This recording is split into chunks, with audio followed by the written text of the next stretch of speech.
Hello ladies and gentlemen, Jada's Joe here once again, and today we're going into the Dark Zone in the Division Beta. Got some combat for you since, as I said in the previous video, there's not a lot of combat in the story mode, if you already completed everything.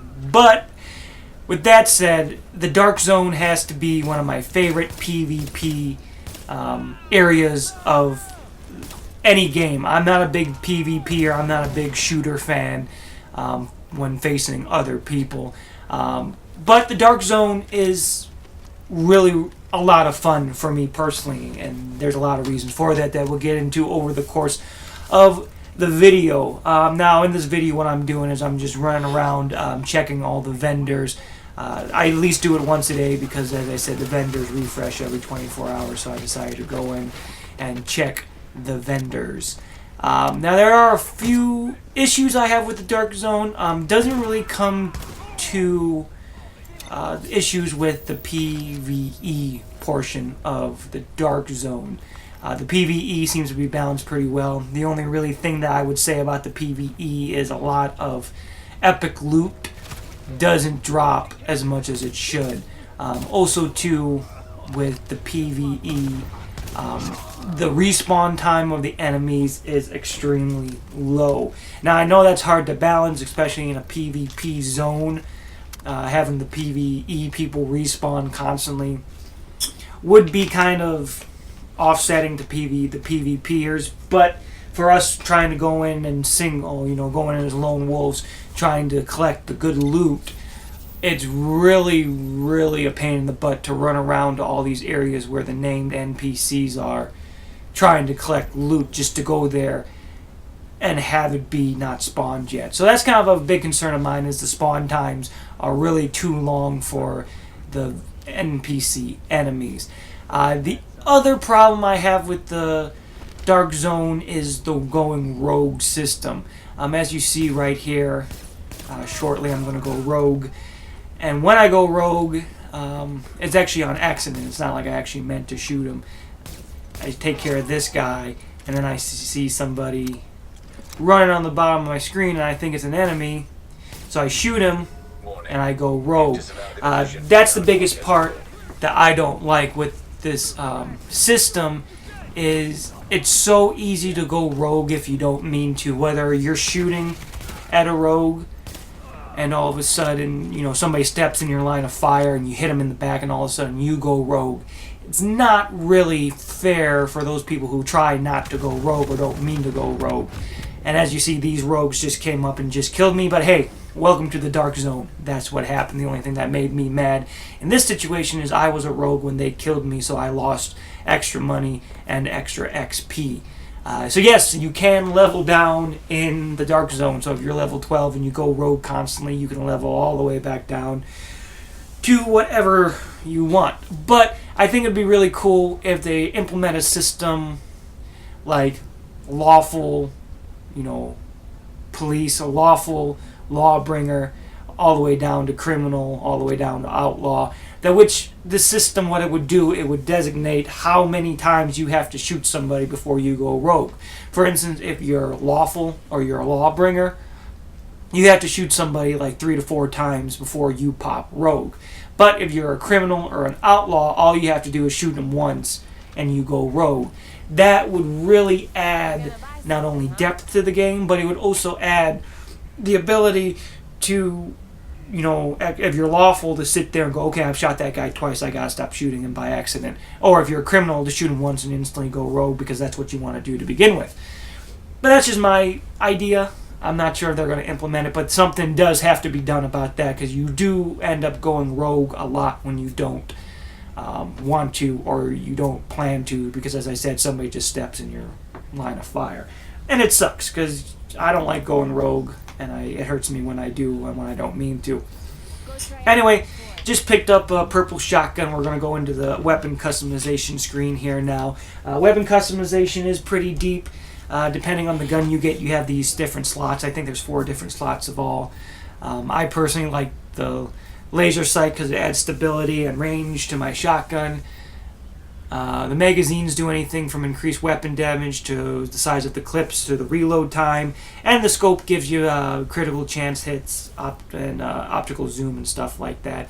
And this is actually the only skin I got for my weapons, and I always put it on Bertha. Bertha's the name on any and all of my shotguns that I use. But yeah, so pretty much throughout this video I'm just going to run around and go from shop to shop to see if there's anything new that I want. I'm still hoping and praying that I get a purple 1911, because who doesn't want a 1911? But back to the whole rogue thing. It's really easy to go rogue in this game when you don't want to. Whether or not somebody steps in front of your line of fire, or you're shooting at somebody and somebody going down a ladder and somebody comes up the ladder and you shoot them by accident. So it's really easy to go rogue when you don't want to. And that's great for people who like to go rogue. And it's really neat to figure out a way, whether using my suggestion or using some internal suggestion that they have, to stop people from going rogue so easy. And another thing is when you do go rogue, when you do shoot somebody, or when somebody shoots you, their health bar turns red. They have to change that color, because a lot of times somebody shoots me, I see their health bar go red, and I start shooting them because they shot me, and I actually end up going rogue before they do. They really need to change that color to like yellow or orange or something like that. Just some different color to let you know that that person shot at you and is considering going rogue, or shot at you by mistake and is running away, or is now, pursuing other things. And that's really my biggest issue with the Dark Zone, is how easy it is to go rogue when you don't want to. On top of that, too, rogues really do too much damage to you when they go rogue. Like if you're walking along and somebody's shooting at you, they can get a half a clip into you before you go rogue, or before they go rogue. And by that time, you're already almost dead. And that's a concern too. So, I think really putting a level, or putting a system in where if you go rogue a lot, you become an outlaw. That which, if you shoot anybody once, you instantly become rogue, is a great concept, along with as if you never shoot anybody and you never go rogue, you become a lawbringer or law-abiding, and it takes more shots for you to go rogue. And that would just stop people who hate going rogue or don't like going rogue to have a little more forgiveness when somebody steps in their line of fire or they accidentally ping somebody. Now that I've ranted on about that, I'm going to stop here. The coolest thing about the Dark Zone that I don't show in this video is having to evac items. Like those blue items there, I don't pick up because I don't really care about blue items at this point. I'm going after purples. You pick them up and you get a bag on your back. What that bag then, sorry, I messed up. What you then have to do is you then have to get that bag to an evac zone, and you pop a flare, and at that evac zone you have to wait like a minute 30 for the chopper to come in. Now this minute 30 may seem like a long time, and sometimes it is. Sometimes when you're sitting there and there's nobody around you and waiting for that chopper to come in, it is a long time. And sometimes it's even longer when you're sitting there waiting for an evac and there's like 5 people around you. It seems like it takes forever because you're sitting there worried about who's going to go rogue, who's going to try to shoot you, who's going to, screw you up from getting your gear out. And it's a cool concept that I really enjoy, and I really like it.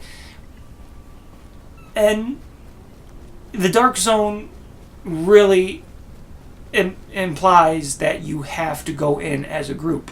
And you really do. If you want to succeed and if you want to survive a long time in the Dark Zone, you either have to go in as a group, or you go in as a single player like me and really try to stick to the shadows and really try to watch your surroundings to make sure there's no rogues coming up on you, or there's not a group that's going to go rogue because you're a lone player.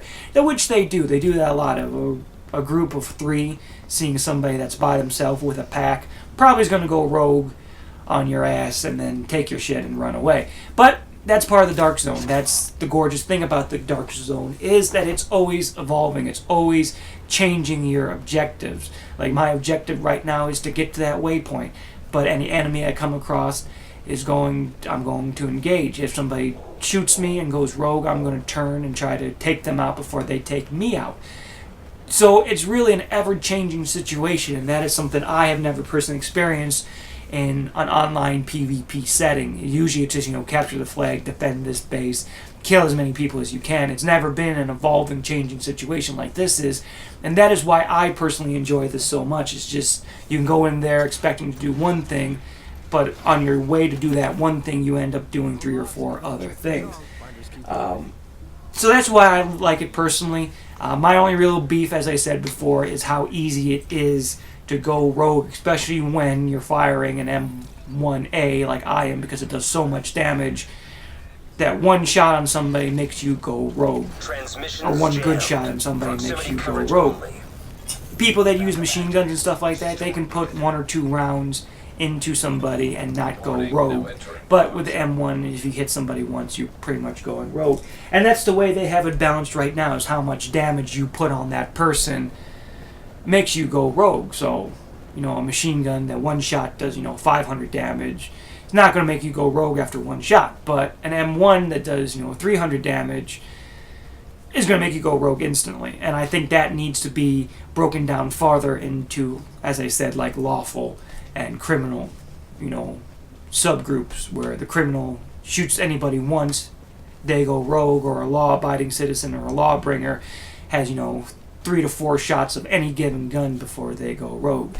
I said that before, and that's really a concept that I'm trying to push home with this video, is they need to do something about how fast it takes to go rogue. But anyway, we're going into the safe house. The safe house, I think you can enter when you're rogue. I'm not sure. But they also that guy sells gold guns. He's been selling those 2 since beta's open. I don't think that they're allowing him to rotate out. They just said those 2 guns are set. Which I'm kind of disappointed, because he has a shotgun and a fully auto assault rifle. That I'm more of a semi-auto guy myself, so I bought it and I sold it because I wasn't really interested in it. But yeah, the Dark Zone is a hell of a lot of fun. I think, as far as the beta goes, it is the standout zone of the game. It is one of those games, one of those sections of the games that is really, really, really super fun.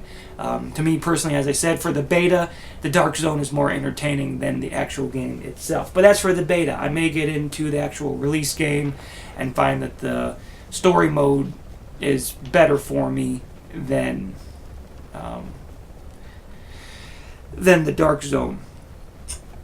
But yeah, definitely looking forward to checking out more of the Dark Zone, getting into some more areas and continue leveling up in the Dark Zone. Yeah, that's all I can really say about the Dark Zone. Not really anything else. The pros are, the pros of the Dark Zone, it's an ever-evolving situation. You just don't go in, or you may go in to do one thing, but you end up doing several things on the way to that one thing. The environment's always changing. Well, not the environment itself, but the situation you're in is always changing. Whether you're fighting NPCs and then all of a sudden you have to take out some people that went rogue behind you, or you're traveling and you see a loner and he has a bag and you kill him, you go rogue and take his bag and try to escape from people that are now hunting you because you went rogue. So it's an ever-evolving situation that I really, really enjoy.